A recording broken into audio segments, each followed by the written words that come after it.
Olá! O momento singular que vivemos requer um esforço coletivo para que a escola, essa instituição educadora centenária, se reinvente.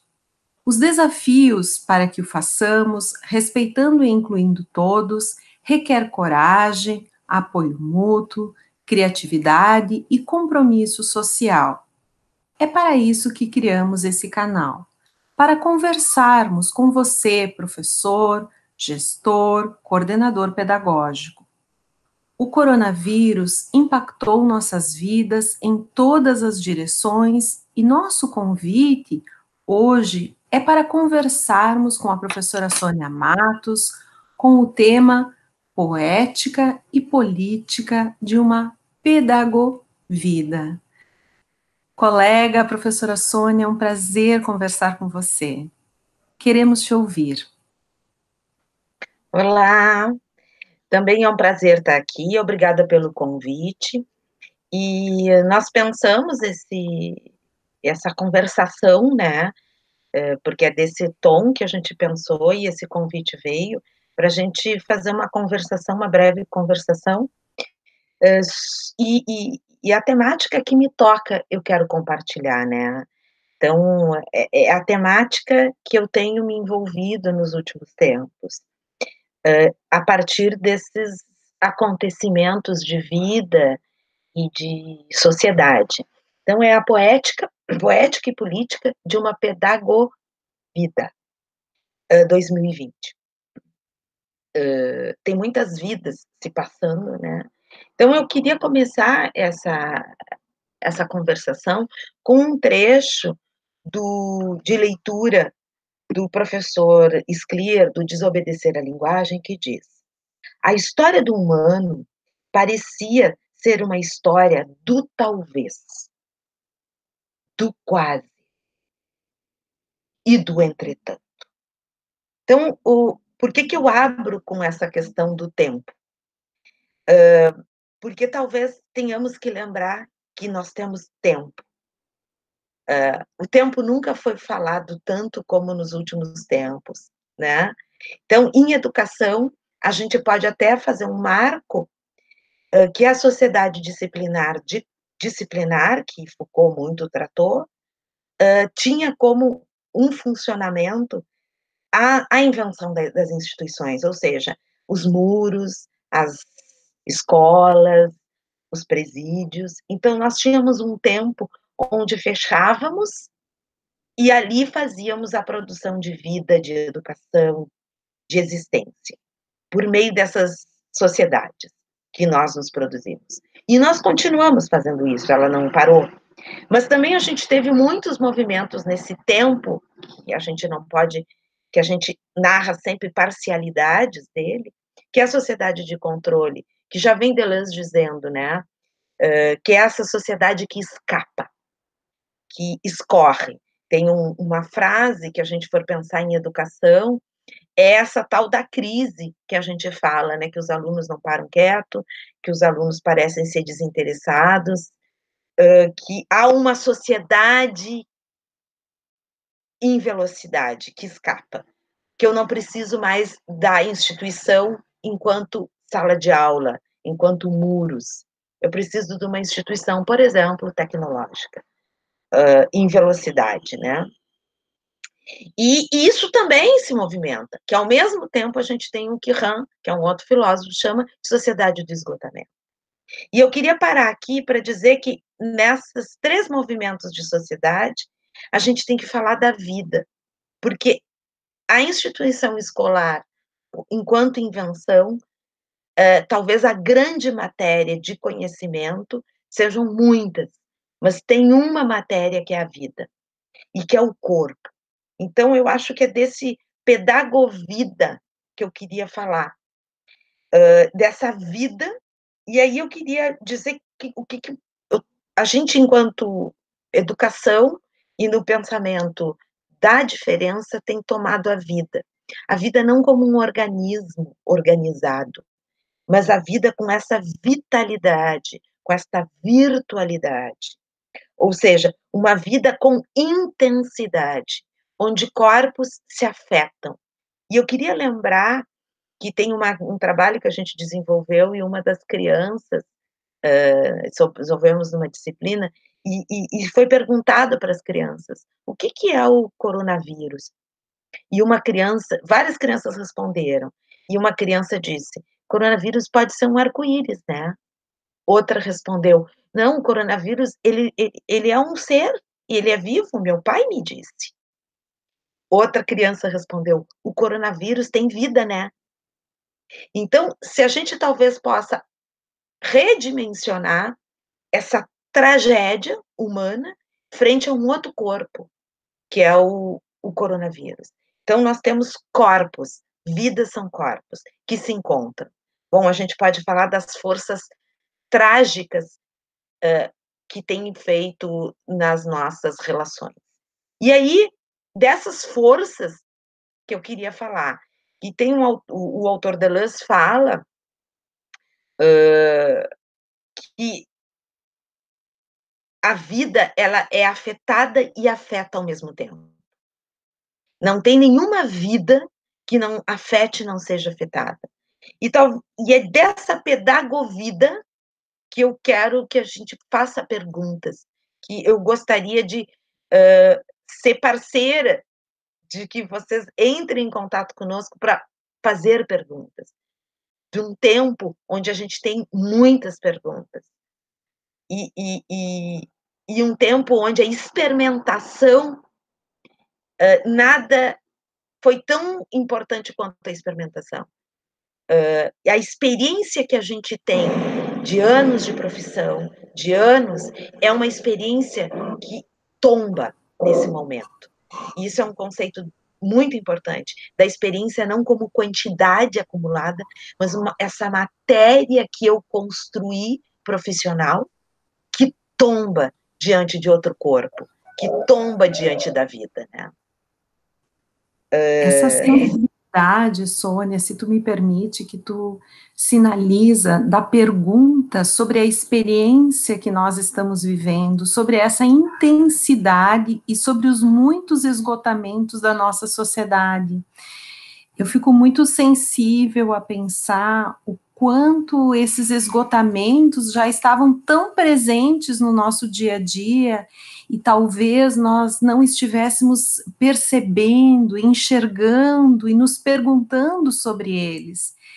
E esse momento e essa vida que traz morte, que traz perda, que traz dor, que produz medo, provoca muitas possibilidades e perguntas. E essas perguntas sobre como nós estamos experimentando esse tempo. Fico muito sensível com essa tua fala, com esse teu apelo e a pensar sobre isso. Penso que todos os professores precisam se colocar a isso, mas todos nós, enquanto humanos, precisamos nos colocar. Muito bom te ouvir. Terciane, eu acho que essa questão, por exemplo, que eu falei das crianças, as crianças perguntam. Elas têm um infantil pela pergunta. Então, é interessante a gente pensar pelo esgotamento, porque o esgotamento a sociedade do esgotamento, ela vem de uma promessa salvacionista, de um pensamento que tem algo pronto ou redentor que nos salvará. E eu acho que esse esgotamento é o que tomba hoje. Todas as experiências que nós vivemos, experimentamos, realizamos, sonhamos, nos decepcionamos no percurso profissional, como escola, como professor, como funcionamento dessa instituição, né, tomba. E isso talvez seja um elemento que acrescente nessa sociedade da velocidade do esgotamento. Que essa é o que muitos autores estão chamando de uma sociedade que está nos endividando. E eu queria aqui falar que não é só de uma dívida financeira, é esse talvez que eu possa trazer o ponto poético e político. da atenção, que é que a gente não caia na ideia de que tem uma inovação que nos salvará, de novo. O que nós temos, e eu acho que eu queria dizer isso, é que ninguém sabe o que virá. O que vai querer, ninguém sabe. Onde vai acontecer? Como vai acontecer essas experimentações do Pedagovida? O que vai fazer e o que pode fazer? E eu acho que é por isso que talvez seja um ponto da poética e da política de fazer esse enfrentamento às sociedades disciplinar de controle do esgotamento, é a gente mudar a pergunta, a gente fazer pergunta. E talvez seja um ponto de tensão para uma tradição que sempre foi locada a responder perguntas para uma sociedade. Então, eu acho que a gente está vivendo esse ponto de encontro entre o não saber, o não habitual e os nossos hábitos, o sabido. Então, eu penso que esse movimento, em meio a todas esses funcionamentos, atravessam, no sentido de atravessar mesmo, né, todas as instituições, e é, talvez seja um clamar, por isso que a gente chama vida, tanta vida.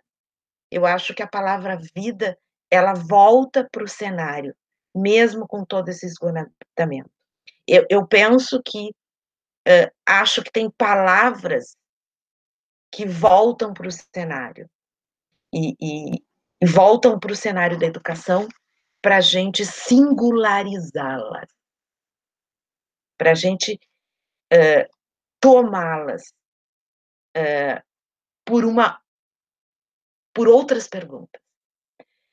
Eu queria dizer que todos os dias, segunda-feira de manhã, durante 35 anos, 30 anos, 20 anos, 22 anos, 10 anos, 1 ano, todos os professores, não interessa o tempo de experiência deles, lidaram na segunda-feira de manhã com uma vida. Talvez seja esse o ponto. E não é romântica essa vida. É perguntar por ela de novo, talvez seja perguntar por um outro humanismo, ou até um outro vitalismo, diante dessa trágica história construída pela humanidade. Então, se eu pudesse fechar essa, esse tempo que a gente está junto, eu diria que esses encontros podem servir, sim, como linha de fuga para essa dominação que nós produzimos de uma sociedade disciplinar, de controle e de esgotamento. E aqui eu queria dizer que a linha de fuga, ela é produzida quando a gente está diante, sim, talvez de uma grande tragédia, de grandes tragédias.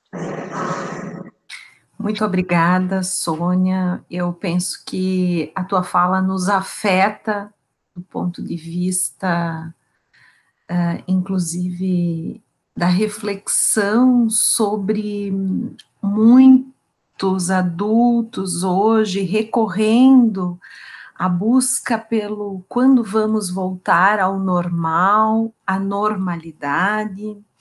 A essa tua fala vem um conjunto de perguntas e de reflexões sobre o que isso significa e que sentidos isso tem e produz. Então, fica aqui o meu agradecimento à tua participação, à tua fala, a todos e todas que acompanharam, e um convite para continuarmos essa conversa.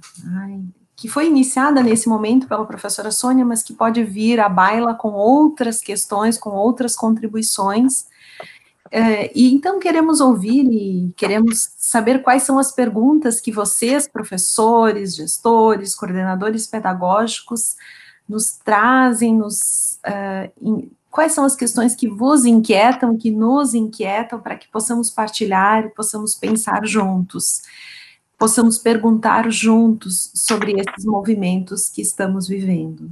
Então, muito obrigada. Este é um espaço, então, realmente de interlocução, de construção coletiva, que nossas oportunidades e criações pedagógicas sejam possíveis nesses nossos encontros. Obrigada, Sônia, obrigada a todos. Obrigada.